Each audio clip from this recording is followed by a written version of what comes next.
Bismillahirrahmanirrahim. Assalamualaikum warahmatullahi wabarakatuh.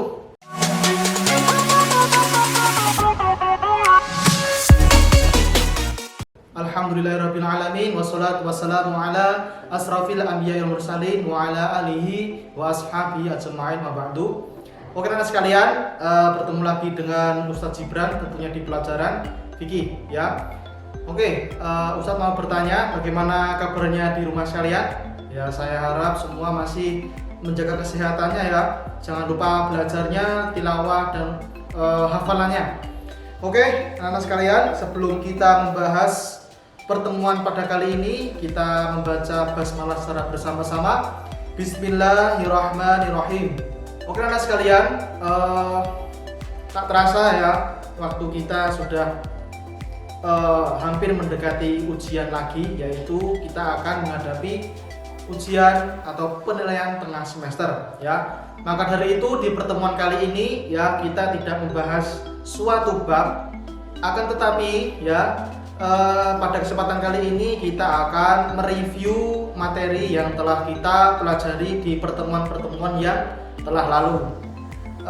Oke anak sekalian, untuk kelas 9 ini di materi semester 2 ya, kemarin kita mulai dari materi Hari Raya Idul Adha, kemudian juga materi kurban ya, kemudian juga materi akikah ya.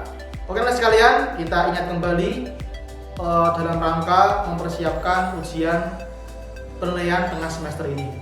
Oke anak-anak sekalian ya, untuk subbab pertama ini di semester 2 ya, kita ingat kembali tentang materi Hari Raya Idul Adha ya. Kemarin kita sudah membahas ya, Hari Raya umat Islam itu ada berapa? 3 ya. Yang pertama Hari Raya Idul Fitri, Hari Raya Idul Adha, dan kemudian hari Jumat ya. Untuk Hari Raya Idul Adha ini ya, di dalamnya terdapat ibadah-ibadah yang harus atau sebaiknya kita lakukan, dan terdapat keutamaan-keutamaan yang sangat banyak.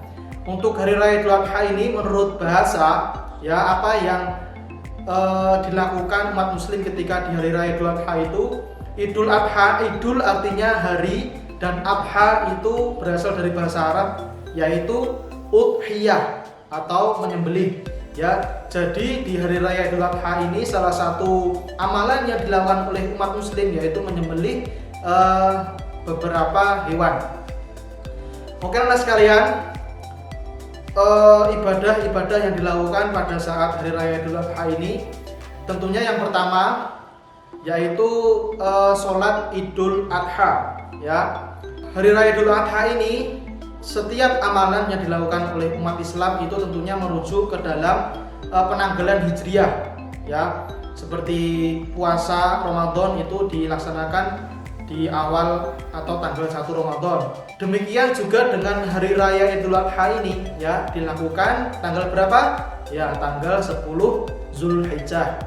Oke anak sekalian, terkait dengan sholat di Hari Raya Idul Adha ini ada hukum untuk melaksanakannya, yaitu ada ulama yang mengatakan sholat Idul Adha ini berhukum sunnah muakkadah atau sunnah yang sangat ditekankan. Kemudian ada juga ulama yang berpendapat bahwasanya hukum dari sholat Hari Raya Idul Adha ini adalah wajib ya, karena ditinjau dari Rasulullah tidak pernah meninggalkan sholat Idul Adha ini. Kemudian Rasulullah menghimbau ya masyarakat atau para sahabatnya, baik itu laki-laki, perempuan, dan anak kecil, untuk keluar dari rumahnya untuk melaksanakan sholat Idul Adha. Kemudian anak-anak sekalian, tata cara dari sholat Idul Adha. Sholat Idul Adha dilaksanakan sebanyak 2 rakaat ya. Yang mana pada rakaat pertama ya, itu ketika takbiratul ihram itu berjumlah sebanyak 7 kali takbir di luar takbir yang pertama.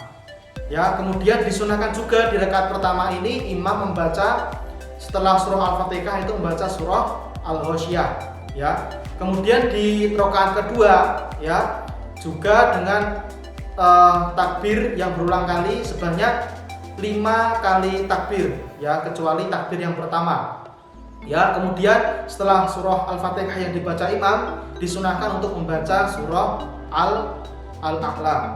Kemudian anak sekalian, ya, setelah melaksanakan sholat Idul Adha, kemudian dilanjutkan dengan khutbah Idul Adha, ya, di mana pada khutbah Idul Adha ini, ya, khutbah hanya dilakukan sebanyak 1 kali khutbah saja, ya, di mana diawali dengan bacaan hamdalah. Kemudian anak sekalian, ya, ketentuan-ketentuan yang harus kita perhatikan ketika sholat Idul Adha, ya, yang pertama, kita mandi terlebih dahulu, ya. Kemudian kita memakai pakaian yang terbaik, kemudian juga memakai wewangian. Karena apa? Ini disenangi atau disukai oleh Allah Subhanahu wa taala, yang mana sesuai riwayat, ya, innallaha jamilun wa yuhibbul jamal. Bahwasanya Allah itu adalah maha indah dan menyukai keindahan.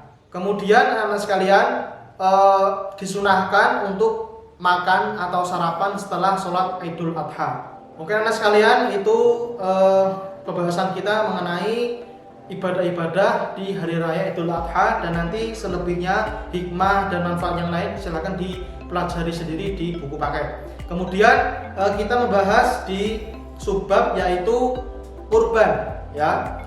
Tadi mengenai sholat Idul Adha, kemudian khutbah Idul Adha, kemudian setelah itu dilanjutkan dengan ibadah kurban, ya. Ibadah kurban ini diperintahkan oleh Allah Subhanahu wa taala sesuai dengan yang termaktub dalam Quran surah Al-Kautsar, yaitu inna a'tainakal kautsar fasholli lirabbika wanhar inna syani'aka huwal abtar, yaitu fasholli lirabbika wanhar, maka sholatlah pada Tuhanmu, ya, kemudian berkurbanlah.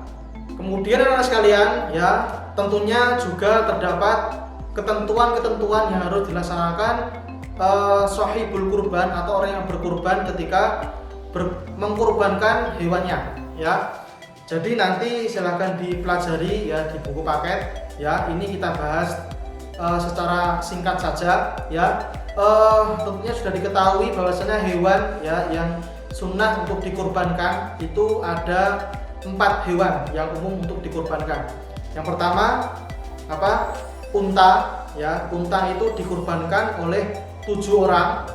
Kemudian sapi atau kerbau dikurbankan oleh 7 orang. Kemudian baru kambing dikurbankan oleh 1 orang, ya. Keempat hewan tersebut harus memenuhi kriteria yang sudah ditentukan oleh syariat, ya, yang mana hewan harus sehat, harus gemuk, dan tidak ada hewan yang cacat untuk dikurbankan.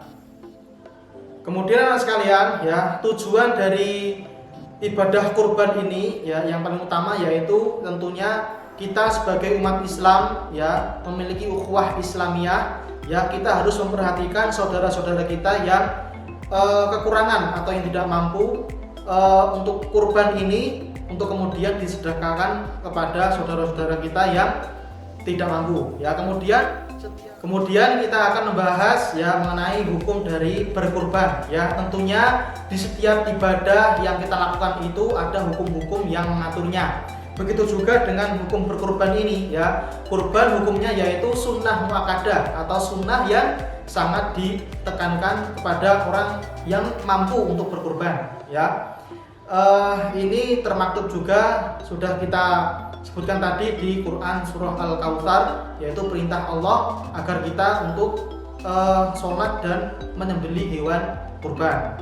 Oke anak sekalian, nanti untuk hikmah dan sebagainya silahkan dibaca di buku paket, dan nanti ada kebingungan, ya, silahkan untuk diskusi dan sebagainya. Kemudian di persiapan penilaian tengah semester ini kita juga sampai di bab akikoh, ya. Syariat akikoh ini tentunya sudah tahu semuanya dan kita sudah membahasnya di pertemuan yang sebelumnya. Akikoh, ya, secara bahasa berasal dari bahasa Arab yaitu ako yu'aki akikotan, yang berarti apa? Memotong, ya. Jadi secara istilah yaitu memotong hewan dengan ketentuan tertentu sesuai syariat ketika seorang hamba Allah, ya, memperoleh rezeki sebagai ungkapan syukur atas kelahiran seorang anak. Ya, itu yang melandasi syariat akikoh ini diperintahkan. Ya, kemudian untuk akikoh ini tujuannya juga sama dengan kurban tadi, untuk bersedekah pada orang-orang yang kurang mampu. Ya, ketika yang dilahirkan adalah anak laki-laki, ya, itu yang diakikohkan adalah 2 ekor hewan. Kemudian ketika anak perempuan 1 ekor hewan. Dan hewan yang disyariatkan atau disunahkan untuk akikoh ini adalah kambing, ya. Oke, anak sekalian, kemudian yang terakhir, ya, bagi seorang anak yang belum diakikohi oleh orang tuanya di waktu kecil, ya, itu boleh mengakikohi dirinya ketika dia sudah mampu untuk melaksanakan akikoh. Kemudian anak-anak sekalian, yang terakhir akikoh ini dilaksanakan setelah 7 hari kelahiran dari seorang bayi tersebut. Ya, oke anak sekalian, pembahasan review dari materi yang telah kita bahas di pertemuan-pertemuan yang lalu, ya. Nanti silakan dibaca-baca lagi bukunya, kemudian videonya disimak kembali. Ketika ada kebingungan nanti silakan tanya kepada Ustadz, ketika ada kesulitan dan sebagainya kita diskusi bersama, ya, tanya ke teman yang lebih tahu, diskusi dan sebagainya.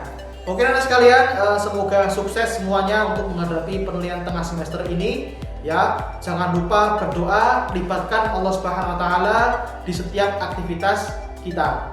Oke, semangat terus. Kita akhiri pertemuan kali ini dengan kafaratul majelis secara bersama-sama. Subhanakallahumma wa bihamdika asyhadu an la ilaha illa anta astaghfiruka wa atubu ilaik. Billahi taufiq wal hidayah. Wassalamualaikum warahmatullahi wabarakatuh.